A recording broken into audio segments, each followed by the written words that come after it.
Hey everyone, Matt here from CarWow. I've got another drag race for you. Now I'm sat in a Golf R.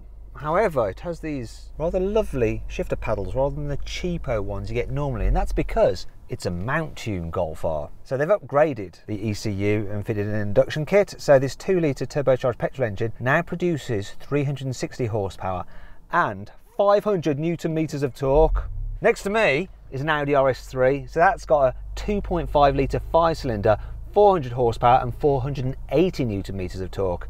Next to that, for reference, is a normal standard Golf R. It has a 2-litre turbocharged petrol engine, obviously like this one, but it's got the normal 300 horsepower and 400 Newton meters of torque. We've all got all-wheel drive, we've all got launch control, we've all got automatic gearboxes. Now the interesting thing is that the Golf R costs 36 grand, the Audi RS3 costs 46 grand.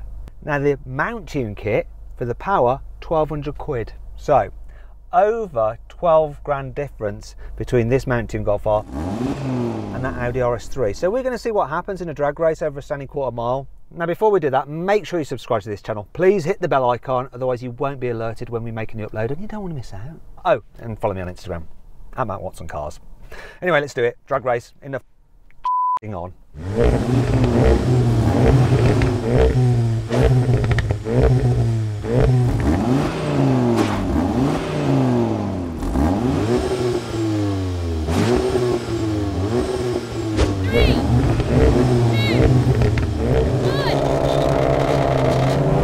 Decent start by the normal Golf R.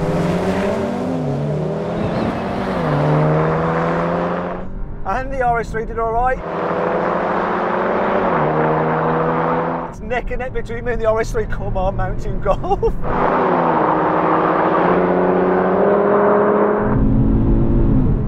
It's so close.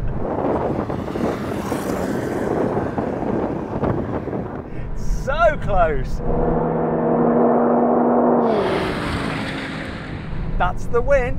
This is a quick car, quicker than an Audi RS3 in a drag race for quite a bit less money. So then what exactly happened? Well, the Mountune Golf R just managed to beat the standard Audi RS3 by a number plate. But both did the standing quarter mile in 12.7 seconds.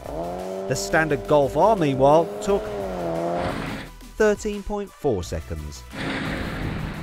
Now we're going to have a rolling race from 50 miles an hour. The cars are in comfort mode and in drive, like you're just tootling along on the motorway, then someone challenges you to a race. Obviously you decline, but not here. 3, 2, 1, go! This kickdown, brilliant. And it's goodbye. The RS3's coming now. It's coming. No, it's not. That's it, calling it. This kicked down quicker. I don't know why, same gearbox.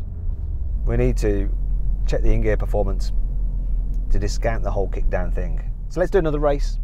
Okay, so we're going to do the same race again, rolling race from 50 miles an hour. I'm going to count it in, but this time we're going to be locked in third gear and the engines are in sports mode. Ready then, guys? 3, 2, 1, go! Now the RS3's on it. Can I pull him back? Come on, can I? There's nothing in it.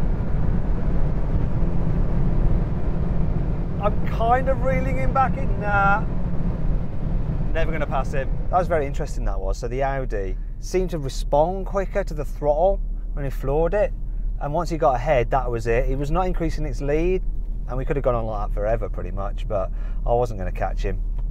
It won. Finally then, we're going to do a brake test from 70 miles an hour.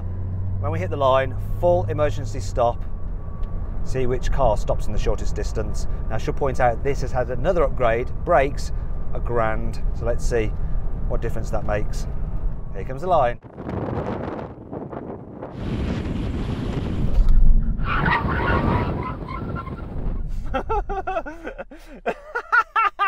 Well, they definitely make a difference.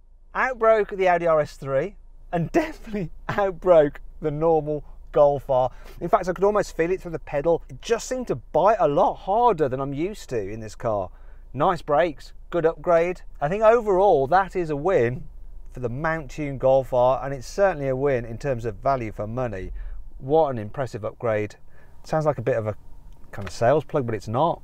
This is just really good.